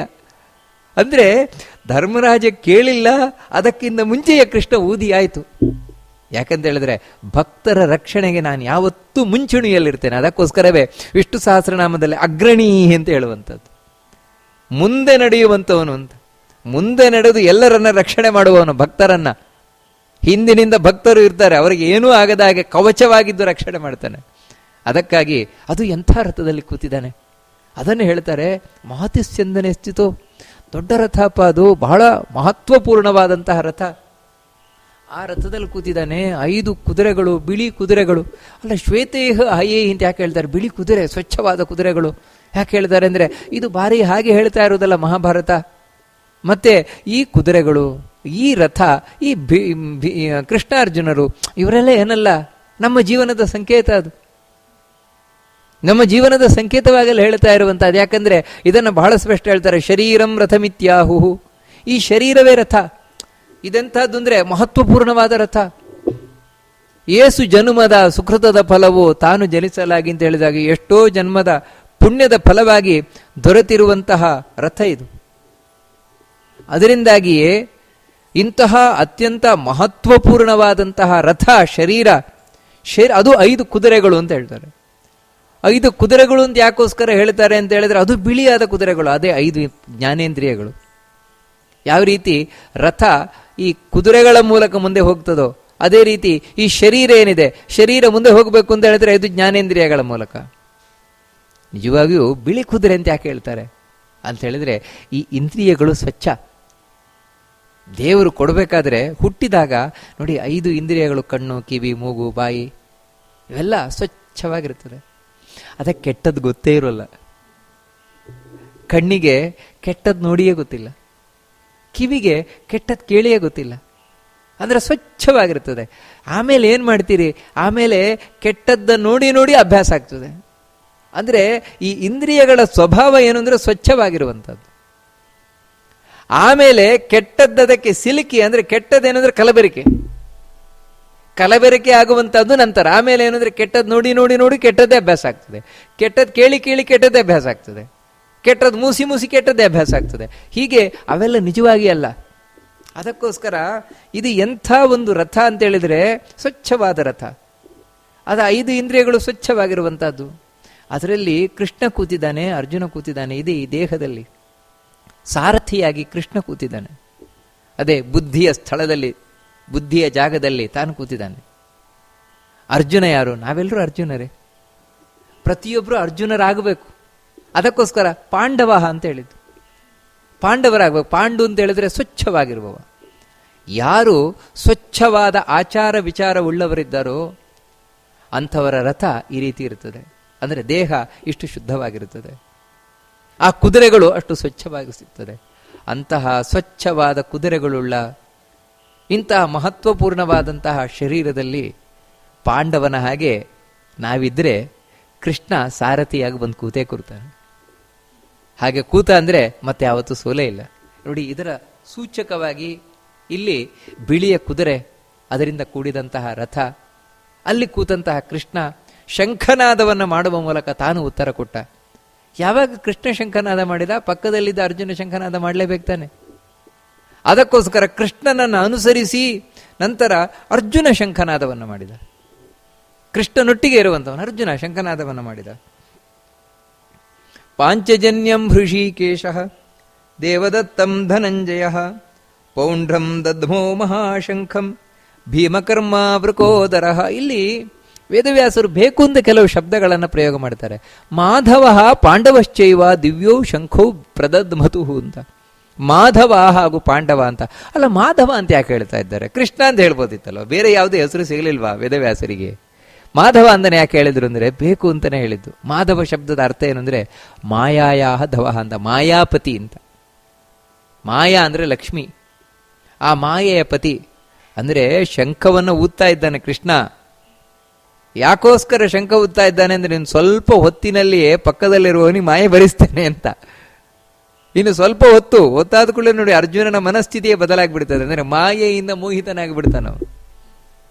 ಅಷ್ಟು ಮಾತ್ರ ಅಲ್ಲ, ಇನ್ನೊಂದು ರೀತಿಯಿಂದ ಹೇಳುವುದಾದರೆ ಭೀಷ್ಮಾಚಾರ್ಯರು ತನ್ನ ಭಾಗವತದಲ್ಲಿ ಹೇಳ್ತಾರೆ, ಕೃಷ್ಣ ಎರಡೂ ಸೈನ್ಯದ ಮಧ್ಯದಲ್ಲಿ ರಥವನ್ನು ತಂದು ನಿಲ್ಲಿಸಿದ್ಯಾವತ್ತು. ಯಾಕೆ ಗೊತ್ತುಂಟ? ಉಳಿದವರಿಗೆ ಅರ್ಥ ಆಗಿರ್ಲಿಕ್ಕಿಲ್ಲ, ನನಗೆ ಅರ್ಥ ಆಗಿದೆ. ನಿನ್ನ ಕಣ್ಣಿನಿಂದಲೇ ನಮ್ಮೆಲ್ಲರ ಆಯುಷ್ಯವನ್ನು ಹೀರಿಬಿಟ್ಟೆ ನೀನು. ಆ ಕ್ಷಣದಲ್ಲೇ ನಾವು ಸತ್ತೋದು. ಆಮೇಲೆ ನಡೆದದೆಲ್ಲ ಬರೀ ನಾಟಕೀಯವಾದ ಯುದ್ಧ ಅಂತ. ಕೇವಲ ಕಣ್ಣಿನಿಂದ ನೀನು ಸೆಳೆದು ಬಿಟ್ಟಿಯಾ ನಮ್ಮ ಆಯುಷ್ಯಗಳನ್ನೆಲ್ಲ. ಯಾಕಂದ್ರೆ ನಿನ್ನ ಕಣ್ಣೋಟವೇ ನಮಗೆ ಮನಸ್ಸಿಗೆ ಆಘಾತವನ್ನುಂಟು ಮಾಡಿತ್ತು ಅಂತ. ಯಾಕಂದ್ರೆ ಹೇಳಿದ್ರೆ ಕೂಡಲೇ ಅವರ ಮನಸ್ಸಿನ ಭಾವನೆಗಳು ಬದಲಾಗಿಬಿಡಿದೆ. ಯಾಕಂದ್ರೆ ಇದು ದೇವರ ಮಾಯೆ. ಅದಕ್ಕೆ ಮಾಯಾಧವ ಮಾಧವ ಅವನು ಶಂಖನಾದವನ್ನು ಮಾಡಿದ. ಅದು ಎಂಥ ಶಂಖ ಅಂದರೆ ಅದನ್ನು ಹೇಳ್ತಾರೆ ಪಾಂಚಜನ್ಯಂ ಋಷಿಕೇಶ. ಪಾಂಚಜನ್ಯ ಎಂಬ ಕೃಷ್ಣನ ಕೈಯಲ್ಲಿರುವಂತಹ ಶಂಖ, ಅದನ್ನ ಯಾರು? ಋಷಿಕೇಶ. ನೋಡಿ, ಇದನ್ನೊಂದು ಕೃಷ್ಣನಿಗೆ ಹೆಸರು ಋಷಿಕೇಶ ಅಂತ. ಯಾಕೆ? ಋಷಿಕ ಅಂದ್ರೆ ಇಂದ್ರಿಯಗಳು, ಇಂದ್ರಿಯಗಳ ಒಡೆಯ ಕೃಷ್ಣನೇ. ಇಂದ್ರಿಯಗಳ ಒಡೆಯ. ಯಾರಾದರೂ ಏನಾದರೂ ಇಂದ್ರಿಯಗಳಿಂದ ಕೆಲಸ ಮಾಡ್ತಾರೆ ಅಂದ್ರೆ ಆ ದೇವರಿಂದಲೇ. ಇಂದ್ರಿಯಗಳು ಗಟ್ಟಿಮುಟ್ಟಾಗಿದ್ದು ತಾನು ಕಾನ್ಫಿಡೆನ್ಷಿಯಲ್ ಆಗಿ ಕೆಲಸವನ್ನ ಮಾಡ್ತಾ ಇದೆ ಅಂದ್ರೆ ದೇವರಿಂದಲೇ. ಅದೇ ಇಂದ್ರಿಯಗಳೇ ನಡಗಲಿಕ್ಕೆ ಶುರುವಾಗತ್ತೆ ಅಂತ ಹೇಳಿದ್ರೆ ಅದು ದೇವರಿಂದಲೇ. ಯಾಕಂದ್ರೆ ಎರಡನ್ನು ನಿಯಂತ್ರಣ ಮಾಡುವವನು ಅವನೇ. ಅದಕ್ಕೋಸ್ಕರ ಅದನ್ನು ತಿಳಿಸ್ಲಿಕ್ಕೋಸ್ಕರ ಋಷಿಕೇಶ, ಇಂದ್ರಿಯಗಳ ಒಡೆಯನಾದ ಆ ಕೃಷ್ಣ ತಾನು ಪಾಂಚಜನ್ಯವನ್ನು ಓದಿದ. ಯಾಕಂದ್ರೆ ಪಾಂಡವರಲ್ಲಿ ತಾನು ಆತ್ಮಸ್ಥೈರ್ಯವನ್ನು ತುಂಬಲಿಕ್ಕೋಸ್ಕರ, ಅವರ ಇಂದ್ರಿಯಗಳಲ್ಲಿ ಶಕ್ತಿಯನ್ನು ತುಂಬಲಿಕ್ಕೋಸ್ಕರ, ಕೌರವರಲ್ಲಿ ಭಯವನ್ನು ಉಂಟು ಮಾಡಲಿಕ್ಕೋಸ್ಕರ. ದೇವದತ್ತಂ ಧನಂಜಯ. ಧನಂಜಯ ಏನಿದ್ದಾನೆ ಕೃಷ್ಣ, ಅರ್ಜುನ, ಅವನಾದರೂ ಧನವನ್ನ ಗೆದ್ದವ. ಅವನ ದೊಡ್ಡ ಧನ ಯಾವುದು ಅಂತ ಹೇಳಿದ್ರೆ ಭಕ್ತಿ ಜ್ಞಾನ ವೈರಾಗ್ಯವೇ ದೊಡ್ಡ ಧನ ಅವನದ್ದು. ಭಗವಂತ ಅವನ ರಥದಲ್ಲಿ ಬಂದು ಕೂರಬೇಕು ಅಂದ್ರೆ ಇನ್ಯಾವ ದುಡ್ಡಿನಿಂದ ಸಾಧ್ಯ? ಯಾಕಂದ್ರೆ ನಾವು ಯಾರಾದರೂ ಕಾರು ಓಡಿಸ್ಲಿಕ್ಕೆ ಒಬ್ಬ ಡ್ರೈವರ್ ಬೇಕು ಅಂತ ಹೇಳಿದ್ರೆ ಮೊದಲು ಕೇಳ್ತಾನಲ್ವಾ, ಸಂಬಳ ಎಷ್ಟು ಕೊಡ್ತೀರಿ ಅಂತ. ಸಂಬಳಕ್ಕೆ ಅನುಗುಣವಾಗಿ ಬಂದು ಕೊಡ್ಬೇಕಲ್ವಾ. ಇಲ್ಲಿ ಕೃಷ್ಣ ಸಾರಥ್ಯ ಮಾಡಬೇಕು ಅಂದ್ರೆ ಅವನಿಗೂ ಸಂಬಳ ಕೊಡ್ಬೇಕಲ್ವಾ. ಏನು ಸಂಬಳ? ಕೃಷ್ಣನಿಗೆ ಈ ಸಂಬಳ ಬೇಕಾಗಿಲ್ಲ. ಮತ್ತೆ ದೇವರು ಬಯಸುವುದೇ ಜ್ಞಾನ ಭಕ್ತಿ ವೈರಾಗ್ಯಗಳು, ಅದೇ ಧನ. ಆ ಧನವನ್ನ ಜಯಿಸಿದವನು, ದೇವರಿಗೆ ಯಾವ ದುಡ್ಡು ಬೇಕೋ ಆ ದುಡ್ಡು ಅರ್ಜುನನ ಬಳಿ ಇದೆ. ಅದಕ್ಕಾಗಿ ಸಾರಥಿಯಾಗಿದ್ದಾನೆ. ಅದಕ್ಕೆ ಧನಂಜಯ. ಅಂತಹ ಧನಂಜಯ ಏನಿದ್ದಾನೆ ಅವನು ದೇವದತ್ತವಾದಂತಹ ಶಂಖ, ಇಂದ್ರ ಕೊಟ್ಟಂತಹ ಶಂಖ, ಅದನ್ನು ಊದಿದ. ಅದಕ್ಕೆ ಹೇಳಿದ್ದಾರೆ ಪಾಂಚಜನ್ಯಂ ಋಷಿಕೇಶ ದೇವದತ್ತಂ ಧನಂಜಯ. ಇದೆರಡೂ ಕೂಡ ಮೇಲಿನ ಲೋಕದ ಶಂಖಗಳು, ಅದ್ಭುತವಾದ ಶಂಖಗಳು. ಅದಕ್ಕೆ ಮೊದಲು ಅದರ ಉಲ್ಲೇಖವನ್ನು ಮಾಡಿದರು. ಇದು ಭೂಲೋಕದ ಶಂಖ ಅಲ್ಲ, ಇದು ದೇವಲೋಕದ ಶಂಖ ಅಂತ. ನಂತರ ಪೌಂಡ್ರಂ ದದ್ಮೋ ಮಹಾಶಂಖಂ ಭೀಮಕರ್ಮ ವೃಕೋದರ.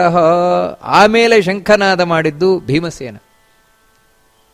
ಅಲ್ಲ, ಭೀಮಸೇನದ್ದು ಯಾಕೆ ಮತ್ತೆ ಉಲ್ಲೇಖ ಮಾಡ್ತಾ ಇದ್ದಾರೆ?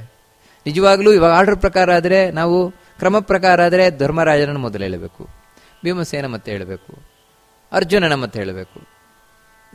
ಅದು ಬಿಟ್ಟು ಈಗ ಅರ್ಜುನನ ಮೊದಲು ಹೇಳಿದರು, ಭೀಮಸೇನನ ಅಂತ ಹೇಳ್ತಾ ಇದ್ದಾರೆ. ಯಾಕೆ ಈ ರೀತಿ ಎಲ್ಲ ಹೇಳ್ತಾ ಇದ್ದಾರೆ? ಕೃಷ್ಣನನ್ನ ಮೊದಲು ಹೇಳಿದ್ದು ಸರಿಯೇ, ಆಮೇಲೆ ಯಾಕೆ ಈ ರೀತಿ ವ್ಯತ್ಯಾಸ ಮಾಡ್ತಾ ಇದ್ದಾರೆ ಕ್ರಮದಲ್ಲಿ ಅಂದರೆ? ಹೌದು, ವಾಸ್ತವಿಕವಾಗಿ ಅರ್ಜುನನನ್ನು ಯಾಕೆ ಉಲ್ಲೇಖ ಮಾಡ್ತಾ ಇದ್ದಾರೆ ವಿಶೇಷವಾಗಿ ಕೃಷ್ಣ ಆದಮೇಲೆ ಅಂದರೆ, ಕೃಷ್ಣ ಅಂದರೆ ಸಾಕ್ಷಾತ್ ಭಗವಂತ ನಾರಾಯಣನ ಅವತಾರ. ಈ ಅರ್ಜುನ ಇದ್ದಾನಲ್ವಾ, ಈ ಪಾಂಡವರಲ್ಲಿ ಅರ್ಜುನನಲ್ಲೊಂದು ವೈಶಿಷ್ಟ್ಯ ಇದೆ. ಏನು ಅಂತ ಹೇಳಿದ್ರೆ, ಅವನು ಬರೀ ಇಂದ್ರನ ಅವತಾರ ಅಲ್ಲ, ಬರೀ ಇಂದ್ರ ಮಾತ್ರ ಅಲ್ಲ, ಮತ್ತೆ ಅವನಲ್ಲಿ ನರಾವೇಶ ಇದೆ. ಅಂದರೆ ನರನಾರಾಯಣರು ಅಂತ ನಾವು ಕೇಳಿದ್ದು, ಅದರಲ್ಲಿ ನರರೂಪಿ ಭಗವಂತ ಇವನಲ್ಲಿ ವಿಶೇಷವಾಗಿ ಕೂತಿದ್ದಾನೆ. ಅಂದರೆ ದೇವರ ವಿಶೇಷವಾದ ಸನ್ನಿಧಾನವನಲ್ಲಿದೆ. ಕೃಷ್ಣ ಅಂದರೆ ಸಾಕ್ಷಾತ್ ಭಗವಂತ, ಇವನಲ್ಲಿ ಅದೇ ದೇವರ ಒಂದು ಆವೇಶ ಇದೆ, ಅಂಶ ಇದೆ. ಅಷ್ಟಲ್ಲದೆ ಶೇಷನ ಆವೇಶ ಇದೆ ಅವನಲ್ಲಿ. ಈ ರೀತಿ ಒಂದು ವೈಶಿಷ್ಟ್ಯಪೂರ್ಣನಾದವನ ಅರ್ಜುನ, ಅದಕ್ಕೋಸ್ಕರ ಅವನ ಶಂಖನಾದವನ್ನ ಹೇಳಿದರು. ನಂತರ ಅದಾದ್ಮೇಲೆ ಭೀಮಸೇನನದ್ದೇ ಹೇಳಿದರು. ಯಾಕಂತ ಹೇಳಿದ್ರೆ ಇಡೀ ಆ ಕೌರವರ ಅಕ್ಷೋಹಿಣಿಯ 11 ಅಕ್ಷೋಹಿಣಿಯಲ್ಲಿ ಮುಂದೆ 6 ಅಕ್ಷೋಹಿಣಿಯನ್ನು ಸದೆಬಡಿಯುವವನೇ ಈ ಭೀಮಸೇನ.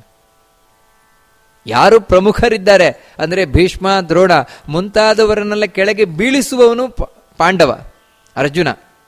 ಅದು ಅರ್ಜುನ ತಾನು ಒಬ್ಬನೇ ಅಲ್ಲ, ಕೃಷ್ಣನ ಸಹಿತವಾಗಿ. ಅದಕ್ಕೆ ಕೃಷ್ಣನ ಸಹಿತವಾಗಿ ಅರ್ಜುನನ ಹೇಳಿತ್ತು, ಶಂಖನಾದ ಮಾಡಿದ ಅಂತ.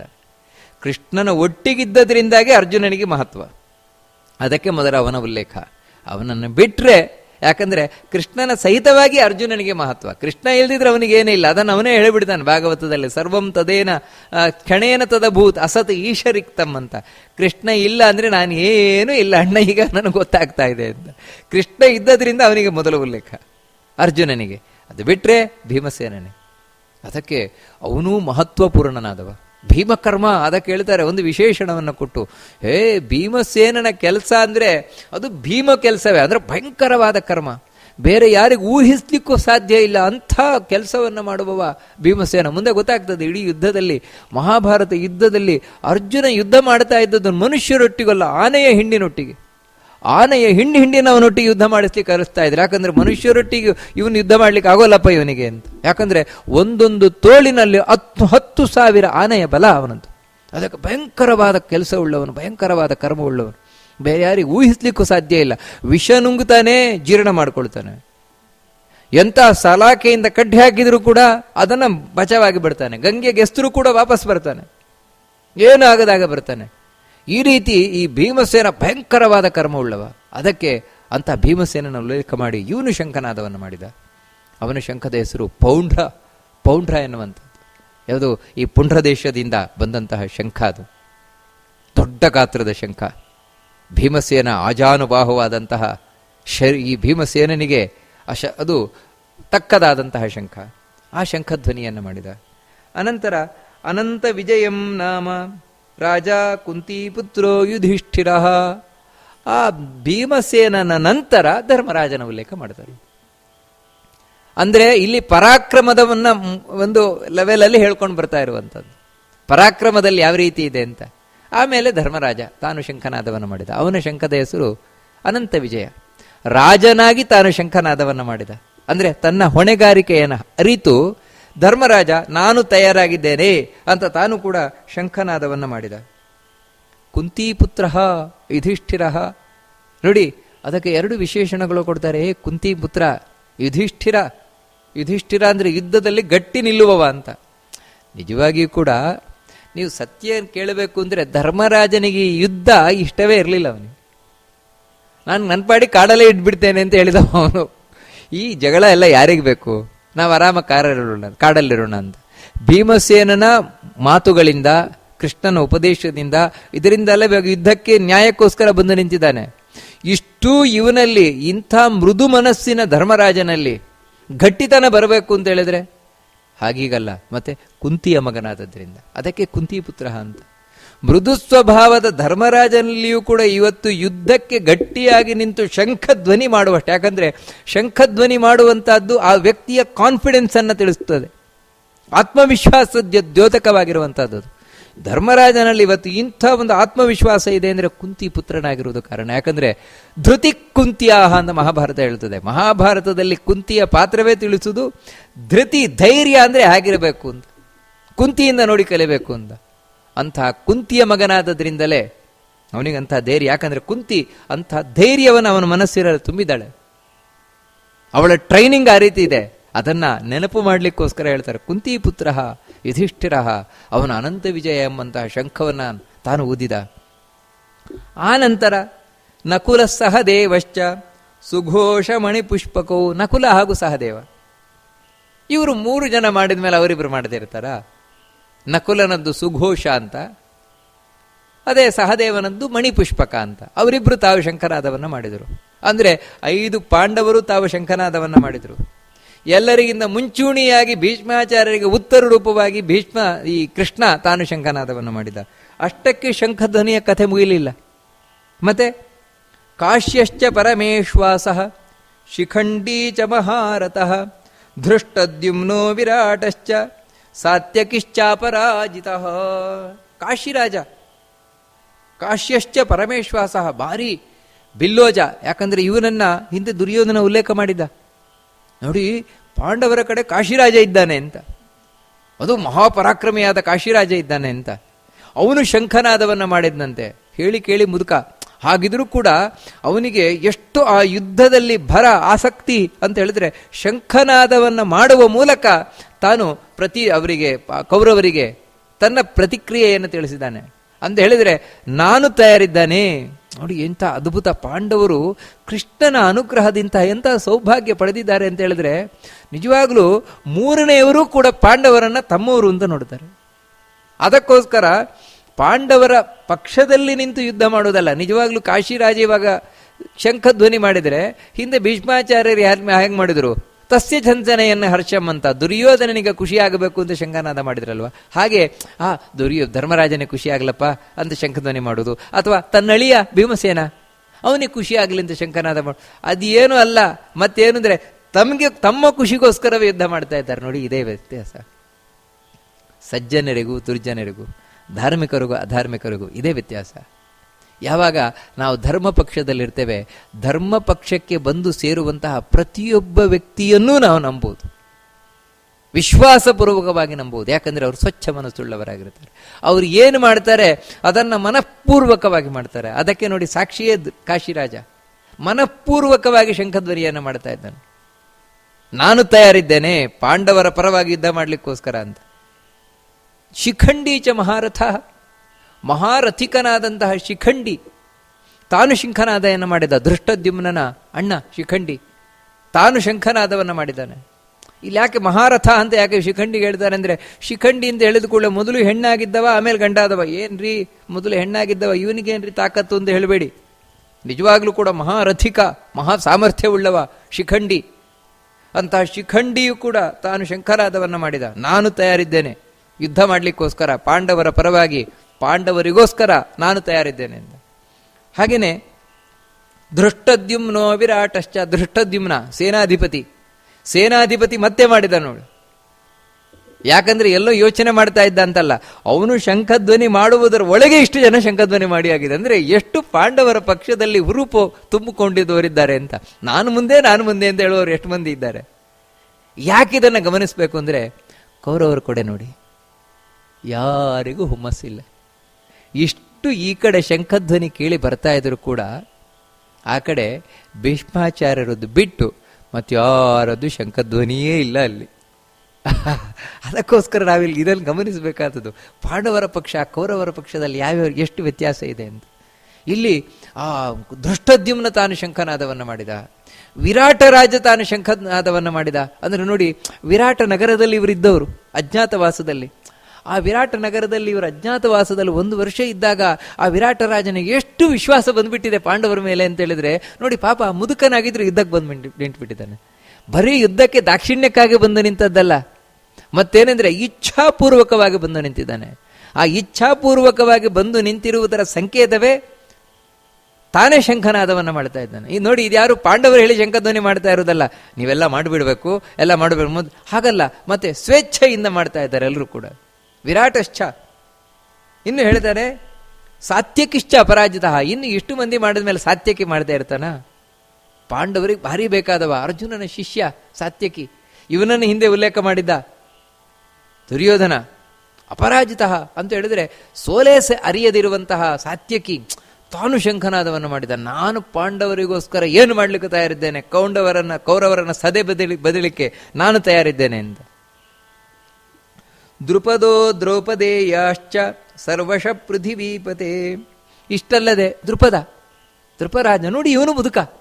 ಅಂದರೆ ಈ ಕಾಶಿರಾಜ, ವಿರಾಟ, ಹಾಗೆ ಈ ದೃಪದ, ಇವರೆಲ್ಲ ಮುದುಕರು. ಹಾಗಿದ್ರೂ ಕೂಡ ಇವ್ರಿಗೆ ಏನು ಹುರುಪು. ಧರ್ಮದ ಪರವಾಗಿ ನಿಂತು ಯುದ್ಧ ಮಾಡಲಿಕ್ಕೆ ಏನು ಹುರುಪು, ಪಾಂಡವರ ಪರವಾಗಿ ನಿಂತು ಯುದ್ಧ ಮಾಡಲಿಕ್ಕೆ ಏನು ಹುರುಪು. ಇದೇ ಪಾಂಡವರ ಭಾಗ್ಯ. ಅಂದರೆ ಪಾಂಡವರು ಎಂಥ ಒಂದು ಸೌಭಾಗ್ಯ ಪಡೆದಿದ್ದಾರೆ ಅವರಿಂದ. ಅದಕ್ಕೆ ಇಷ್ಟು ಮಂದಿ ಅವರ ಪರವಾಗಿ ನಿಂತು ಆತ್ಮವಿಶ್ವಾಸದಿಂದ ಅವರಿಗಾಗಿ ಹೋರಾಟವನ್ನು ಮಾಡ್ತಾರೆ. ಅಂಥ ಈ ದ್ರೌಪದೇಯಾಶ್ಚ, ಅದೇ ರೀತಿ ದ್ರೌಪದಿಯ 5 ಮಂದಿ ಉಪಪಾಂಡವರು, ಅವರು ಶಂಖನಾದವನ್ನು ಮಾಡಿದರು. ಅಂದರೆ ಅಪ್ಪಂದಿರು ಮಾಡಿದ ಮೇಲೆ ಮಕ್ಕಳು ಮಾಡದೇ ಇರ್ತಾರ? ಇನ್ನು ನಿಜವಾಗಲೂ ಹುಡುಗರಾದರೂ ಕೂಡ ಏನು ಕಾನ್ಫಿಡೆನ್ಸ್ ಅವರಿಗೆ, ಆ ಮಕ್ಕಳಿಗೆ ಏನು ಹುರುಪು. ಅಂದರೆ ಪಾಂಡವರ ಪಕ್ಷದಲ್ಲಿ ಏನೆಲ್ಲ ಇದೆ ಅದನ್ನು ನಾವು ಕೊಂಡ್ಕೋಬೇಕಾದದ್ದು. ಸೌಭದ್ರಶ್ಚ ಮಹಾಬಾಹು ಶಂಖಂ ದದ್ಮ ಪೃಥಕ್ ಪೃಥಕ್. ಇನ್ನು ಸುಭದ್ರೆಯ ಮಗ ಅಭಿಮನ್ಯು, ಅವನು ಶಂಖನಾದವನ್ನು ಮಾಡಿದ. ಹೀಗೆ ಎಲ್ಲರೂ ಕೂಡ ಬೇರೆ ಬೇರೆ, ಒಂದೇ ಶಂಖ ಅಲ್ಲ, ಪ್ರತಿಯೊಬ್ಬರದ್ದು ಬೇರೆ ಬೇರೆ ಬೇರೆ ಶಂಖ ಇದೆ. ಆ ಎಲ್ಲ ಬೇರೆ ಬೇರೆ ಬೇರೆ ಶಂಖಗಳನ್ನು ಎಲ್ಲ ನಾದ ಮಾಡಿದ್ದಾರೆ.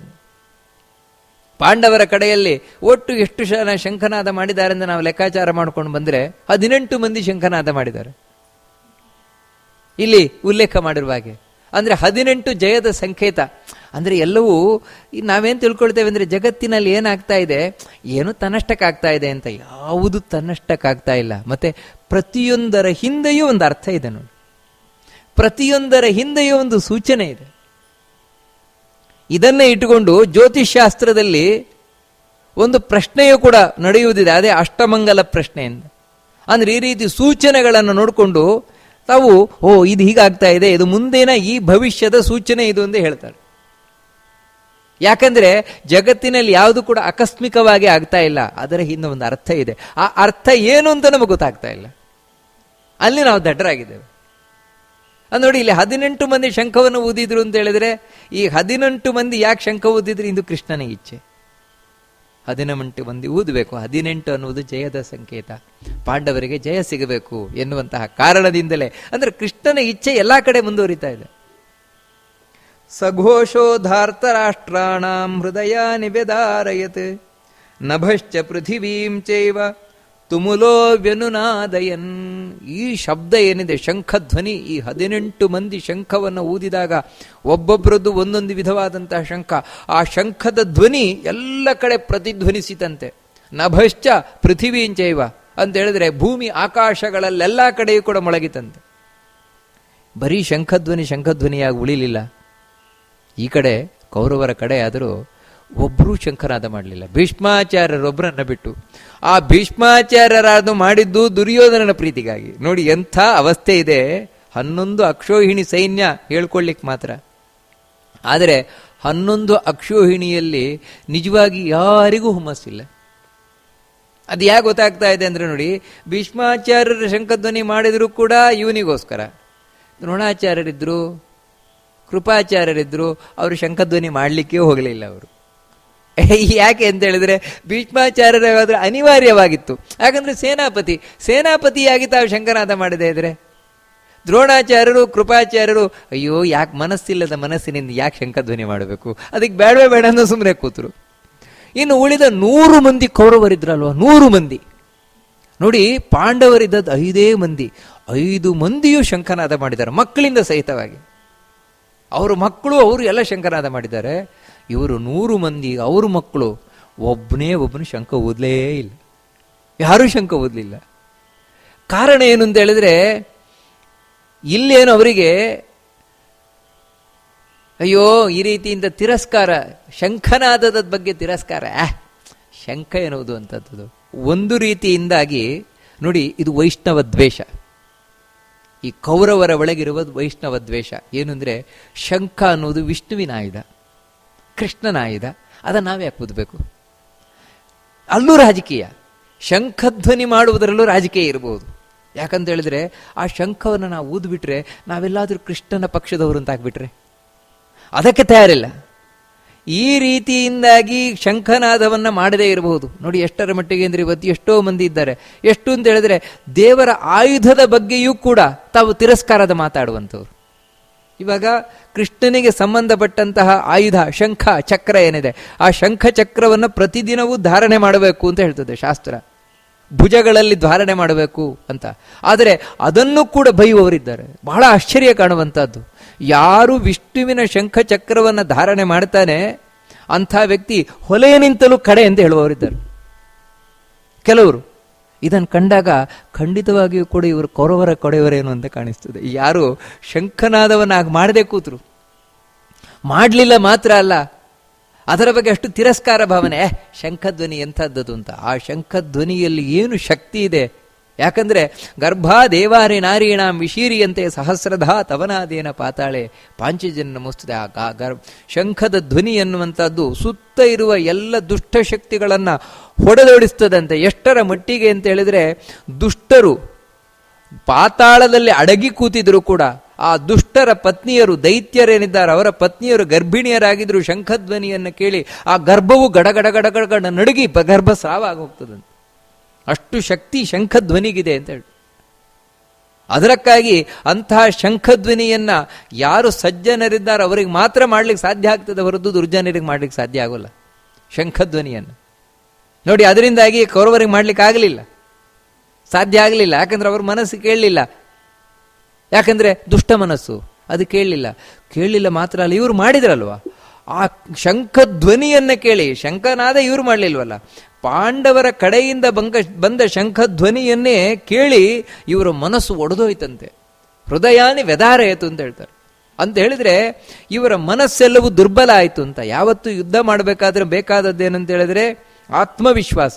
ಆ ಆತ್ಮವಿಶ್ವಾಸವೇ ಕುಸಿದು ಬಿತ್ತು ಅಂತ. ಇದು ಮುಖ್ಯವಾಗಿ ಕೃಷ್ಣ ಶಂಖಚಕ್ರವನ್ನು ಹಿಡಿದಿರೋದು ಅದಕ್ಕೋಸ್ಕರ. ಬಹಳ ಸ್ಪಷ್ಟವಾಗಿ ಮಹಾಭಾರತ ಭಾಗವತ ಎಲ್ಲ ಹೇಳ್ತದೆ. ಕೃಷ್ಣ ಎಲ್ಲೇ ಯುದ್ಧಕ್ಕೆ ಹೋದ್ರೂ ಕೂಡ ಮೊದಲು ಶಂಖನಾದ ಮಾಡ್ತಾ ಇದ್ದಂತೆ, ಆಮೇಲೆ ಯುದ್ಧ ಮಾಡ್ಲಿಕ್ಕೆ ಹೋಗೋದು. ಶಂಖನಾದವನ್ನು ಯಾಕೆ ಮಾಡೋದು ಅಂದ್ರೆ, ಆ ಶಂಖನಾದ ಮಾಡಿದ ಕೂಡಲೇ ಶತ್ರುಗಳ ಮನಸ್ಸಿನಲ್ಲಿ ಡಬ ಭಯ ಉಂಟಾಗ್ತದಂತ. ಓ, ಶಂಖನಾದ ಅಂದ್ರೆ ಕೃಷ್ಣ ಬಂದಿದ್ದಾನೆ, ಕೃಷ್ಣನ ಇರುವಿಕೆಯ ಸಂಕೇತ ಅಂತ ಸ್ಪಷ್ಟವಾಗಿ ಗೊತ್ತಾಗ್ತದಲ್ವ.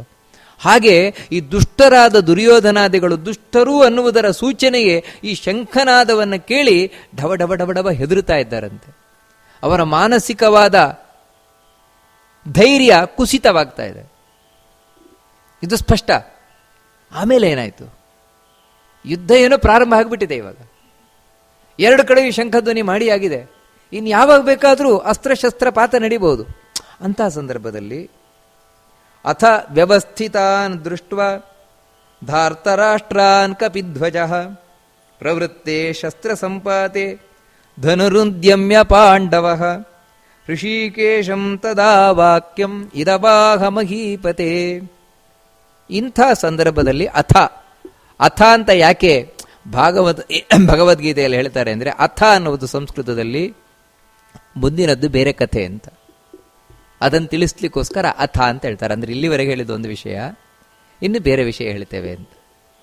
ಅಥ ಅನ್ನುವುದು ಇನ್ನೊಂದು ಅರ್ಥದಲ್ಲೂ ಹೇಳ್ತಾರೆ. ಏನಂದ್ರೆ ಅದು ಮಾಂಗಲಿಕವಾದ ಶಬ್ದ. ಅಂದ್ರೆ ಇನ್ನು ಮುಂದೆ ನಿಮಗೆ ತುಂಬಾ ಒಳ್ಳೆ ವಿಷಯ ಕೇಳಲಿಕ್ಕಿದೆ ಅಂತ, ನಮಗೆ ಬಹಳ ಬೇಕಾಗಿರುವ ವಿಷಯ ಕೇಳಲಿಕ್ಕಿದೆ ಅಂತ, ಅದಕ್ಕೆ ಮಾಂಗಲಿಕವಾಗಿಯೂ ಅದನ್ನು ಪ್ರಯೋಗ ಮಾಡ್ತಾರೆ. ವ್ಯವಸ್ಥಿತ ದೃಷ್ಟ ಧಾರತರಾಷ್ಟ್ರನ ಕಪಿಧ್ವಜ ಅಂದ್ರೆ ಅರ್ಜುನ. ಯಾರ ರಥದ ಧ್ವಜದಲ್ಲಿ ಸಾಕ್ಷಾತ್ ಹನುಮಂತ ಇದ್ದಾನೋ ರಕ್ಷಕನಾಗಿ, ಅಂತ ಹನುಮಂತನೇ ರಕ್ಷಕನಾಗಿ ಉಳ್ಳಂತಹ ಅರ್ಜುನ, ಅದರಿಂದಾಗಿ ಅವನಿಗಷ್ಟು ಧೈರ್ಯ. ಮೇಲೆ ರಥದಲ್ಲಿ ಧ್ವಜದಲ್ಲಿ ಹನುಮಂತ ಇದ್ದಾನೆ, ಕೆಳಗೆ ಸಾರಥಿಯಾಗಿ ಕೃಷ್ಣ ಇದ್ದಾನೆ. ಅಂತಹ ಅರ್ಜುನ ಏನಿದ್ದಾನೆ ಅವನು ಕೌರವರೆಲ್ಲರೂ ತಮ್ಮ ತಮ್ಮ ತಮ್ಮ ಜಾಗದಲ್ಲಿ ನಿಂತಿದ್ದಾರೆ, ಸರಿಯಾಗಿ ಅವರವರ ಜಾಗದಲ್ಲಿ ನಿಂತಿದ್ದಾರೆ, ಯುದ್ಧಕ್ಕೆ ಸನ್ನದ್ಧರಾಗಿ ನಿಂತಿದ್ದಾರೆ. ಪ್ರವೃತ್ತೆ ಶಸ್ತ್ರ ಸಂಪಾದೆ, ಇನ್ನೇನು ಬಾಣ ಬಿಂದು ಮೈ ಮೇಲೆ ಬೀಳ್ಬೇಕು. ಯಾಕಂದ್ರೆ ಇವಾಗ ಎಲ್ಲ ಶಂಖ ಊದಿಯಾಗಿದೆ, ಇನ್ ಯಾವಾಗ ಬೇಕಾದ್ರೂ ಅಂದ್ರೆ ಸ್ಟಾರ್ಟ್ ಆಗಿದೆ, ಇನ್ ಯಾವಾಗ ಬೇಕಾದ್ರೂ ಅವರು ಯುದ್ಧಕ್ಕೆ ಬರಬಹುದು, ಯುದ್ಧ ಬಾಣ ಪ್ರಯೋಗ ಮಾಡಬಹುದು. ಅಂತಹ ಪ್ರವೃತ್ತೆ ಶಸ್ತ್ರ ಸಂಪಾತೆ. ಅರ್ಜುನನು ಕೂಡ ಯುದ್ಧಕ್ಕೋಸ್ಕರ ತಾನು ಬಿಲ್ಲನ್ನೆತ್ತಿದ. ಗಾಂಡೀವ ಧನುಸ್ಸು, ಧನುಂಹು ಉದ್ಯಮ್ಯ, ಈ ಶಬ್ದಗಳು ಬಹಳ ಸ್ಪಷ್ಟವಾಗಿ ನಾವು ಗಮನಿಸಬೇಕಾದದ್ದು. ಆ ಗಾಂಡೀವ ಧನುಸ್ಸು ಏನಿದೆ ಅಸಾಮಾನ್ಯವಾದದ್ದು, ಅದನ್ನು ಬೇರೆಯವರಿಗೆ ಅಲಗಾಡಿಸ್ಲಿಕ್ಕೂ ಆಗೋಲ್ಲ. ಕೃಷ್ಣ, ಅರ್ಜುನ, ಭೀಮಸೇನ, ಬಲರಾಮ, ಇವರು ಬಲರಾಮನಿಗೆ ಆಗೋಲ್ಲ, ಇವರು ಮೂವರಿಗೆ ಮಾತ್ರ. ಯಾಕಂದ್ರೆ ಅದು ಬ್ರಹ್ಮದೇವರ ಧನುಸ್ಸು, ಅದು ಗಾಂಡೀವ ಧನುಸ್ಸು. ಆ ಗಾಂಡೀವ ಧನುಸ್ಸನ್ನ ಅರ್ಜುನ ತಾನು ಎತ್ತಿದ್ದಾನಂತೆ. ಭಾರವಾದ ಧನುಸ್ಸು, ಅದನ್ನು ಎತ್ತಿದ್ದಾನಂತೆ. ಎತ್ತಿದ್ದಾನೆ ಅಂತ ಹೇಳಿದ್ರೆ ಅದರ ಹಿಂದೆ ತಿಳ್ಕೊಳ್ಬೇಕಾದದ್ದೇನೆಂದ್ರೆ, ಈಗ ಅವನ ಮನಸ್ಸಿನಲ್ಲಿ ಎಂಥ ಕಾನ್ಫಿಡೆನ್ಸ್ ಇದೆ ಅಂತ, ಮನಸ್ಸಿನಲ್ಲಿ ಎಂಥ ಆತ್ಮಸ್ಥೈರ್ಯ ಇದೆ. ಆ ಆತ್ಮಸ್ಥೈರ್ಯದ ದ್ಯೋತಕ ಅದು. ಧನುಸ್ಸನ್ನು ಎತ್ತಿ ಹಿಡಿದಿದ್ದಾನೆ, ಇನ್ನೇನು ಅದಕ್ಕೆ ಬಾಣ ಹೂಡಿ ಬಿಡಬೇಕು. ಎತ್ತಿ ಹಿಡಿದು ಧನುಹು ಉದ್ಯಮ್ಯ ಪಾಂಡವ, ಆ ಅರ್ಜುನ ಹೃಷಿಕೇಶಂ ತದಾ ವಾಕ್ಯಂ ಇದಮಾಹ ಮಹೀಪತೆ. ಸಂಜಯ ಧೃತರಾಷ್ಟ್ರ ಇದ್ದಾನಲ್ವಾ, ಧೃತರಾಷ್ಟ್ರನನ್ನು ಕರೆದು ಹೇಳ್ತಾ ಇದ್ದಾನೆ, ಮಹೀಪತೆ ರಾಜ ಕೇಳು ಅಂತ ಹೇಳಿದ್ರು, ಸ್ವಲ್ಪ ಗಮನ ಇಡು, ಇನ್ನು ಮುಂದೆ ಬಹಳ ಮುಖ್ಯವಾದದ್ದಿದೆ. ಇಲ್ಲಿವರೆಗೆ ಕೇಳಿದ್ದು ನೀನು ಸ್ವಲ್ಪ ಆ ಕಡೆ ಈ ಕಡೆ ಮನಸ್ಸಿಟ್ಟಿದ್ರು ತೊಂದರೆ ಇಲ್ಲ, ಆದರೆ ಈಗ ಹೇಳುದು ಮಾತ್ರ ಗಮನ ಇಟ್ಟು ನೀನು ಕೇಳಬೇಕು. ಏನಂತ ಹೇಳಿದ್ರೆ, ಧನುಸ್ಸನ್ನು ಎತ್ತಿದ್ದಾನೆ ಅರ್ಜುನ, ಋಷಿಕೇಶನನ್ನು ಕುರಿತು, ಕೃಷ್ಣನನ್ನು ಕುರಿತು ಈ ಮಾತನ್ನು ಹೇಳಿದ. ಋಷಿಕೇಶ ಅಂತ ಯಾಕೆ ಹೇಳಿದ, ಇದು ಬಹಳ ಮುಖ್ಯವಾಗಿ ತಿಳ್ಕೊಳ್ಬೇಕಾದದ್ದು. ನಾವು ಮತ್ತೆ ವೇದವ್ಯಾಸರು ಬೇಕು ಅಂತ ಪ್ರಯೋಗ ಮಾಡ್ತಾ ಇದ್ದಾರೆ ಋಷಿಕೇಶ ಅಂತ. ಯಾಕೆ, ಅದು ಮುಂದೆ ನೋಡಿದಾಗ ಗೊತ್ತಾಗುತ್ತೆ. ಏನು ಹೇಳಿದ, ಸೇನೆಯೋರುಭಯೋರ್ ಮಧ್ಯೆ ರಥಂ ಸ್ಥಾಪಯ ಮೇಚ್ಯುತ ಯಾವದೇತಾ ನಿರೀಕ್ಷೇಹಂ ಯೋದ್ಧಮಾನಾನವಸ್ಥಿತಾನ್ ಕೈರ್ಮಯಾ ಸಹ ಯೋದ್ಧವ್ಯಂ ಅಸ್ಮಿನ್ ರಣಸಮುದ್ಯಮೇ ಯೋತ್ಸ್ಯಮಾನಾನವೇಕ್ಷೇಹಂ ಏತೇತ್ರ ಸಮಾಗತಾಃ ಧಾರ್ತರಾಷ್ಟ್ರಸ್ಯ ದುರ್ಬುದ್ಧೇಃ ಯುದ್ಧೇ ಪ್ರಿಯಚಿಕೀರ್ಷವಃ. ಕೃಷ್ಣನಿಗೆ ಅರ್ಜುನ ತನ್ನ ಗಾಂಡೀವ ಧನುಸ್ಸನ್ನು ಎತ್ತಿ ಹೇಳ್ತಾನೆ, ಕೃಷ್ಣ, ಏ ಮಧುಸೂದನ, ಎರಡು ಸೈನ್ಯದ ಮಧ್ಯದಲ್ಲಿ ನನ್ನ ರಥವನ್ನು ತಗೊಂಡು ಹೋಗಿ ನಿಲ್ಲಿಸು. ಪಾಂಡವ ಕೌರವರ ಸೈನ್ಯದ ಮಧ್ಯದಲ್ಲಿ, ಯಾಕಂದ್ರೆ ಈಗ ಪಾಂಡವರ ಸೈನ್ಯದಲ್ಲಿದ್ದಾನೆ, ಎರಡು ಸೈನ್ಯದ ಮಧ್ಯದಲ್ಲಿ ನನ್ನ ರಥವನ್ನು ತಗೊಂಡು ಹೋಗಿ ನಿಲ್ಲಿಸು. ಎಲ್ಲಿವರೆಗೆ ಅಂದರೆ, ಎಲ್ಲಿಯವರೆಗೆ ಯಾವದೇತಾ ನಿರೀಕ್ಷೇಹಂ ಯೋದ್ಧುಮಾನಾನ್ ಅವಸ್ಥಿತಾಂ, ಯುದ್ಧಕ್ಕೆ ನಿಂತಿರುವವರನ್ನ ನಾನು ಎಲ್ಲಿವರೆಗೆ ಒಮ್ಮೆ ದಿಟ್ಟಿಸಿ ನೋಡ್ತೇನೆ, ಅಲ್ಲಿಯವರೆಗೆ ನನ್ನ ರಥವನ್ನು ನೀನು ಎರಡು ಸೈನ್ಯದ ಮಧ್ಯದಲ್ಲಿ ನಿಲ್ಲಿಸು. ನನಗೆ ಮುಖ್ಯವಾಗಿ ನೋಡಬೇಕಾಗಿದೆ ಈ ದುರ್ಬುದ್ಧಿಯಾದಂತಹ, ಇದೆಲ್ಲ ಬಹಳ ಮುಖ್ಯವಾಗಿ ನಾವು ತಿಳ್ಕೊಳ್ಬೇಕಾದದ್ದು, ದುರ್ಬುದ್ಧಿಯಾದಂತಹ ದುರ್ಯೋಧನನಿಗೂ ಸಹಾಯ ಮಾಡ್ಲಿಕ್ಕೆ ಬಂದಿದ್ದಾರಲ್ವ. ಈ ದುರ್ಬುದ್ಧಿಯಾದ ದುರ್ಯೋಧನನಿಗೆ ಸಹಾಯ ಮಾಡ್ಲಿಕ್ಕೆ ಬಂದಿರುವವರೇನಿದ್ದಾರೆ, ಅವನನ್ನು ಗೆಲ್ಲಿಸಬೇಕು, ಅವನಿಗೆ ಒಳ್ಳೇದು ಮಾಡಬೇಕು ಅಂತ ಬಂದವರೇನಿದ್ದಾರೆ, ಅವರನ್ನೆಲ್ಲ ನಾನೊಮ್ಮೆ ದಿಟ್ಟಿಸಿ ನೋಡ್ತೇನೆ. ಯಾವ ರೀತಿ ಕ್ರಿಕೆಟಿನಲ್ಲಿ ಅವನು ಬಾಲನ್ನು ಹೊಡೆಯುವುದಕ್ಕಿಂತ ಮುಂಚೆ ಬಾಟುಗಾರ ಸುತ್ತ ನೋಡ್ತಾನೆ ಯಾರ್ಯಾರು ಎಲ್ಲೆಲ್ಲಿ ನಿಂತಿದ್ದಾರೆ ಅಂತ, ಆಮೇಲೆ ತಾನು ಬಾಲ್ ಹಿಡ್ಕೊಂಡು ಹೊಡಿತಾನೆ ಬ್ಯಾಟಲ್ಲಿ. ಹಾಗೇನೆ ನಾನು ಬಾಣ ಬಿಡೋದಕ್ಕಿಂತ ಮುಂಚೆ ಯಾರ್ಯಾರು ಎಲ್ಲೆಲ್ಲಿ ನಿಂತಿದ್ದಾರೆ, ಏನು ಕತೆ ಎಲ್ಲ ನೋಡ್ತೇನೆ. ನನ್ನ ಮನಸ್ಸಿನ ಅಲ್ಲಿ ಈ ದುರ್ಬುದ್ಧಿಯಾದ ದುರ್ಯೋಧನನಿಗೂ ಸಹಾಯ ಮಾಡ್ಲಿಕ್ಕೆ ಬರ್ತಾರಲ್ವ, ನೋಡ್ಬಿಡ್ತೇನೆ ನಾನು ಅಂತ. ಈ ರೀತಿ ಕೃಷ್ಣನನ್ನು ಕುರಿತು ಹೇಳಿದ ಈ ಅರ್ಜುನನ ಮಾತುಗಳು ಬರೀ ಮಾತಲ್ಲ, ಇದನ್ನು ನಾವು ವಿಶ್ಲೇಷಣೆ ಮಾಡಬೇಕಾದದ್ದು. ಇದರ ಹಿಂದೆ ಅರ್ಜುನನ ಮನೋಭಾವನೆ ಏನಿದೆ ಅದನ್ನು ತಿಳ್ಕೊಳ್ಬೇಕಾದದ್ದು. ಇದಕ್ಕೆ ಕೃಷ್ಣ ಏನು ಮಾಡಿದ, ಇದೆಲ್ಲ ಮುಂದಿನ ಬಹಳ ಅದ್ಭುತವಾದ ವಿಷಯಗಳು. ಅದೇನು ಅಂತ ಮತ್ತೆ ಮುಂದೆ ನೋಡೋಣ ಅಂತ ಹೇಳ್ತಾ ಈ ಉಪನ್ಯಾಸವನ್ನು ಮಧ್ವಾಂತರ್ಗತ ಆ ಭಗವಂತನಿಗೆ ಅರ್ಪಣೆಯನ್ನು ಮಾಡೋಣ. ಶ್ರೀಕೃಷ್ಣ ಅರ್ಪಣ.